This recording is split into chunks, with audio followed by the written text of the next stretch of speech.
I come to bury AI, not to praise him.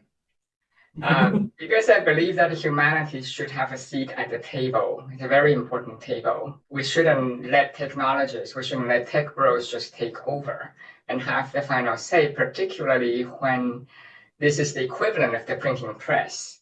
This is a machine that claims to do things with words, which is our domain. Thank you, Sam. Thank you, Bergen Shakespeare Group, for inviting me. So today I'm here to brainstorm vocabulary for critiquing AI, and specifically in the context of Shakespeare studies. Is it truly such stuff as dreams and nightmares are made on? We shall see. Speaking of dreams, in Midsummer Night's Dream, Bottom wakes up in the forest after spending intimate time as an ass with fairy Queen Titania. He struggles to determine if it is a dream or an embodied experience. He describes it as a most rare vision past the wit of man. Adding another meta-theatrical layer to it, he decided to ask Peter Quince to write a ballad called Bottom's Dream that is so profound that it has no bottom.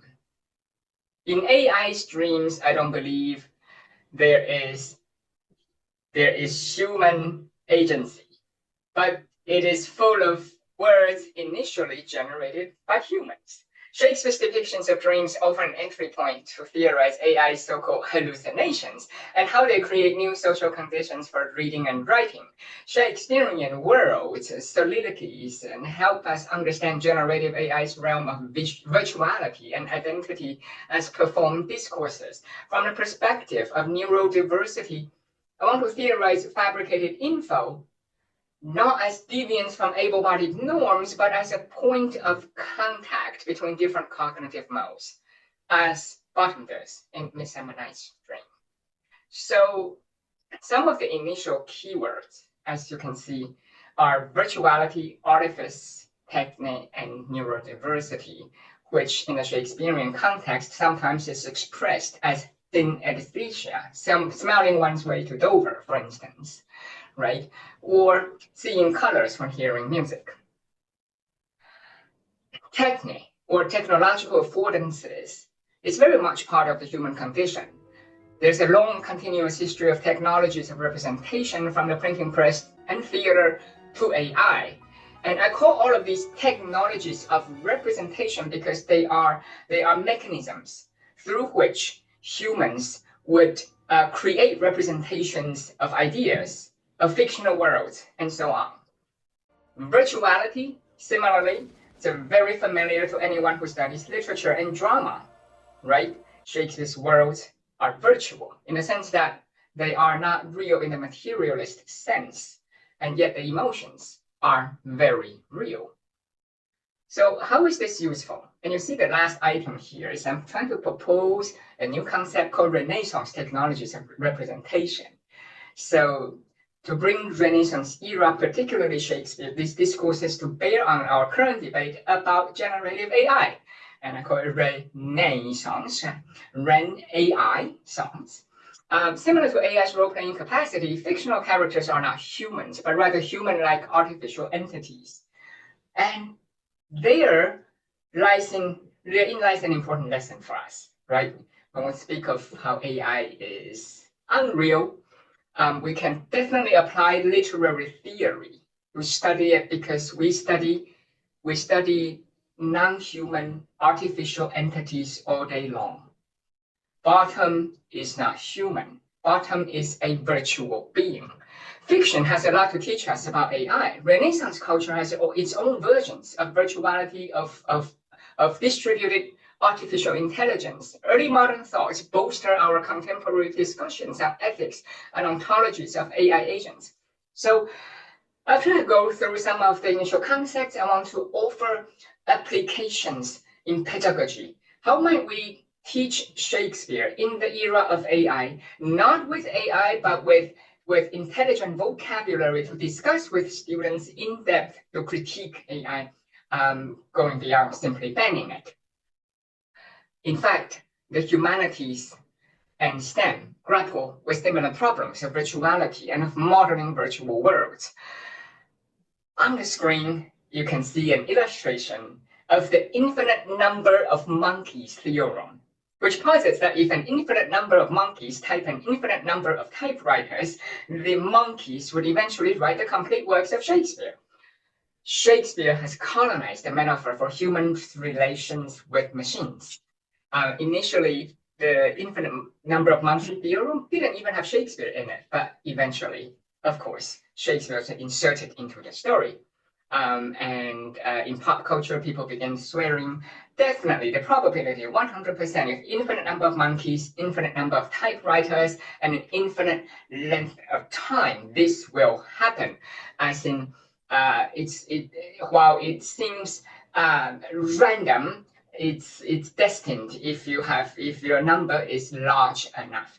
Now, modern day AI has claimed to be able to write like Shakespeare. So in a way, it is a self-fulfilling prophecy. What does this mean for us? Heather Warren Crow, in this new book, Shakespeare and Non-Human Intelligence, studies how Shakespeare became invoked in this infinite monkey theorem, and argues that AI is the latest non-human other that complicates human creativity.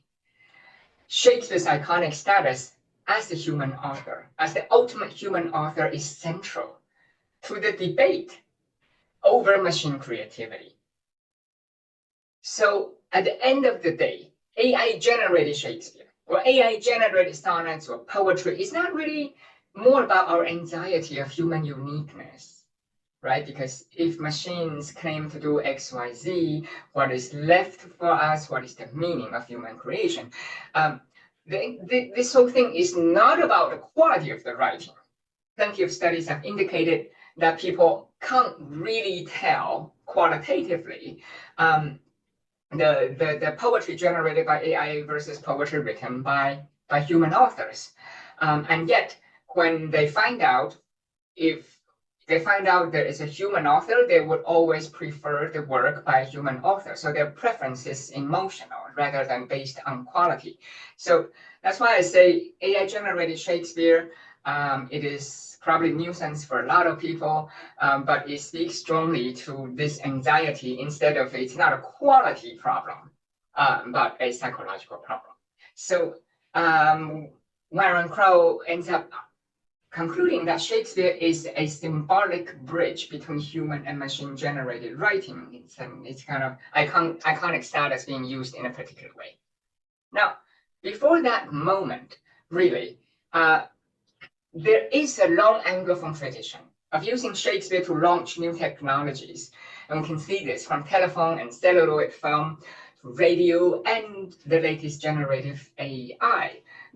In a way, none of this is new. In 1876, Alexander Graham Bell recited a passage from Hamlet to demonstrate his new invention of the telephone in Philadelphia. In Alan Gailey's estimation, Bell chose Shakespeare to convince the receiver the message's validity, who would hear Shakespeare's words through a strange new medium. Across the ocean in Glasgow, Sir William Thomson told the British Association for the Advancement of Science, with awe and inspiration, that he had just heard to be or not to be, there's the rub, through the electric telegraph wire. The theme of ghosting in Hamlet anticipated the disembodied voice introduced by telephony and phonograph records as an etcher of voice. Quite appropriately, in late 2022, Shakespeare was deployed again to give credibility as a proof of concept, right, to AI chatbots. When ChatGPT was first launched, people was not in awe of its potential to carry out bureaucratic work with recognized patterns. What people really talked about was that this thing can write poetry. And there were since several new chatbots that claim to simulate historical figures' voices based on the primary text that it ingests. Users could have a casual conversation with Shakespeare for amusement through the Hello History app. And then in 2023, Google named its conversational AI the Bard to advertise its creative capacities. So from this, we can see that Shakespeare has actually been central to AI development and marketing. Characters like Hamlet may appear to be pouring their heart out to the audience, but in reality, they have limited perspectives and share biased information, perhaps partially fabricated. Some AI-generated outputs are not neutral. They reflect patterns, biases, and probabilistic associations rather than objective facts. So AI, like Hamlet, also is limited by partial perspectives. So through words, Shakespeare created virtual spaces that straddle the fabula and the non-world. Through simulating patterns, AI constructs a similar type of virtuality that is partially rooted in the real world and partially in a probable world. So AI, the best approach to it is actually literary theory and performance theory. AI is like theater. AI creates virtual worlds that are rooted in the real, but not always factual. AI is known to fabricate information, but it resonates with Shakespeare's depiction of ghosts and strange dreams. And that's why AI is a kind of Renaissance technology. I'll go over this briefly. What happens in the Renaissance? The cultural movement of Renaissance focused on the rebirth and reappropriation of classical learning, making a pivotal shift from medievalism to early modernity. The period saw groundbreaking advancement in art and technology. We have the printing press, linear perspectives in art, and so on. Interdisciplinary polymaths paid homage to, but also reinvented classical ideas. The widespread public release of such large language models, ChatGPT, since 2020, has ushered in a parallel movement of regeneration and rebirth, giving new and corrupted meanings to data sets and changing cultural practices. Some people believe that AI will potentially replace human labor, but ironically, it relies on labor-intensive curation, labeling, and content moderation of vast data sets needed to train these models. So it is both deeply human and beyond human. The activities of reading and writing are simultaneously detached from and reaffirmed as human-centric endeavors. Interdisciplinary expertise is therefore required to fully understand the impact of AI. We have a problem of abundance of trash, some people would say, because this mechanism generates on the fly, it is so fast. It is not unlike the printing press, and the fear and anxiety is struck into the heart of early modern people. Right? So this is a new kind of techno-linguistic situation. It is not just a linguistic situation, it's a techno-linguistic condition because language is now mediated by machines, and the machine's logic is actually linguistic, it's based on words. So I wanted to, again, go back a little and kind of go back to the Renaissance era, look at the sheer number of printed books and how the dream of a book wheel, a revolving desk, was thought to be a solution. There are several illustrations. Agostino Ramelli's is among the most famous from 1588. This is currently available at Yale Botanical Library. This person who obviously can afford such a wonderful machine sits in front, and you can have 60 volumes open at a time. You can quickly compare and contrast, right? As you spin the wheel of all this book. This stems from an anxiety of managing abundance. When you have so much information generated so quickly, how do I even manage it meaningfully?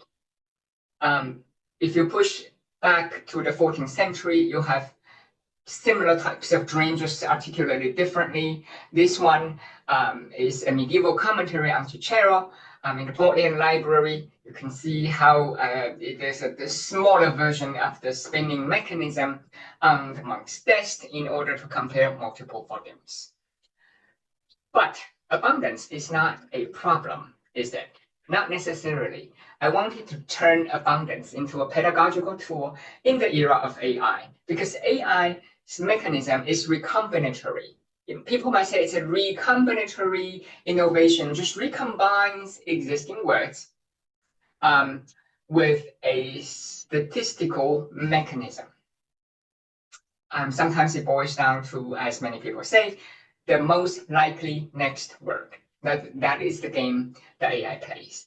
Now, Desiderius Erasmus, the Dutch philosopher, has something to say here. In his 1512 book, Copia, Foundations of the Abundant Style, he advises development of rhetorical skills through varied expressions, using synonyms, unusual words, long words, poetic words. And so we can practice rewriting a sentence in multiple ways. Among the many examples we found in the book Copia is "Your letter pleased me greatly." And he demonstrated by rewriting it as "Your episode exhilarated me intensely, your brief missive flooded me with inexpressible joy, your letter heaped joy upon me," and so forth and so on. I asked my students to rewrite, obviously, longer, more complex sentences, sometimes lines from Shakespeare. We can have some fun, and we can imitate corporate language, for instance, which will express this idea as "your thoughtful correspondence was well received." In the legal vein, think of T&C, the small print. It might become the content of your communication has been duly noted and is deemed agreeable. You can write it in a casual tone. "Your message brightened my day." You can make it formal. "I was most gratified by your letter." How do we turn that into an assignment? For instance, rewrite "A rose by any other name would smell as sweet." Something that is too familiar for its own good. Rewrite "to be" or "not to be." Students claim to know its exact meaning until you have to translate it or rewrite it. Right? Write this in 10 different ways. Watch for variation in tone, in register, as well as adding details. You can compare and contrast AI's outputs if you ask AI to carry out this very same task versus students' own writing. In order to discuss and identify re-combinatory mechanisms, how do human authors tend to do it? Wherein lies the difference? And how do we enhance our own rhetorical skills by carrying out this Erasmus exercise? And through this, we can then rethink close reading as a craft and as algorithmic gatekeeping. Now, AI does plenty of close reading, and I think it's a wonderful lesson for us to teach close reading and to critique what AI cannot realistically accomplish. So I'll come to the close reading soon. I have an illustration. Let's talk about Erasmus methods. Actually, in Copia, he outlined many methods. Here are just some highlights. So the first method, for example, you can ask students to divide sentences into separate components. After you identify the components, you can then try to elaborate on each component. So "A rose by any other name," level 1 student would tend to say, whatever you call the flower, they're kind of more literal. They did not divide it into components of, for instance, defensive rhetoric, declaration, right? Use of metaphor. You first have to identify all of this. Instead of, once you train students in this ability, they will be better able to resist the urge to use AI, and they would be more intelligent in having an actual critical vocabulary based on literary studies to critique AI's operation. It will be less black box. My goal is to add transparency through critical AI literacy to this whole interaction and practice. AI is not going away. AI is in students' life. I know they are using it. And so through literature, I feel that they have definitely something to gain to become smarter. Method 2, you can give detail to and rearrange the components, right? In terms of word order, in terms of perhaps a new logical progression, and for each component you add juicy detail. The third method, you can amplify select components, and you can have the components build on one another instead of simply following "A rose by any other name," the original word order and logic and progression. Lastly, You can generate copia by adding illustrative examples, allusions, metaphors, stories, untold stories. How did we get to this point? Perhaps the things that are implied but not said explicitly, that can be added. I alluded to close reading just earlier. This is an example. If you have this text, how would AI read it? As many of us know, there's the technical term token these days, and that's what you would purchase if you want to use commercial AI. So you have to purchase tokens. It's basically the smallest units possible. And a paragraph like this, for instance, there are 389 characters, but it boils down to 77 tokens. That is the power, the compute instance, the LLM would need to process it in order to understand it. And you can see it's all color-coded because what it is looking for is simply intratextual relationship, the weight, the relationship among words. Is the king related to the queen? Yes, but the king is not the queen. There's a gender difference. And then from there, associatively, perceptions of a person in power, a king versus female monarch, and so on. So think of each word having its concentric circles. This is not entirely useless because we can make students understand algorithmic close reading. And then we can teach them what a lot of literature teachers know really well, right? From new critics to new historicists, close reading, different modes of close reading. I have also experimented with Google Ngram, which is a mechanism. It's web-based. You can search any phrase or term and track its historical relevance in the era in which it's used more often than others, and we go from there. It's a form of distant reading. We can brainstorm together during discussion other pedagogical strategies. And I invite you to reach out to me at my email address here, or follow me on my YouTube channel or my website. So I'm going to pause here so that we can have a discussion. Thank you. Thank you very, very much, Alexa. Charles, are you having a question? Yes, indeed. Alexa, I thought that was very impressive. And it didn't calm all my worries about AI, but it certainly suggested that I might be exaggerating them in some areas. But what I really wanted to say was the fascinating way. I mean, when you were talking about Erasmus and their Copia, I felt very, very happy on quite familiar ground there. And I suddenly thought, hang on a minute. There are all these artificial memory aids and information retrieval aids in the Renaissance, which they consciously developed. I'm thinking of the way in which, for example, one of the great medieval cathedrals was designed as encyclopedic memory systems. And depending on which door you entered by, for example, there are 9 at Chartres, and 9 is the number of the Blessed Virgin Mary. Whichever door you entered into in that cathedral by, you followed a different path. You had a different route through all the various encapsulations of human and divine knowledge. And I'm thinking especially of not only texts like the Copia and the many similar things, of course, in that period, but also the artificial memory theatres, like the one that was built for Giulio Camillo, which I think was taken to France by Francis I, didn't he buy it?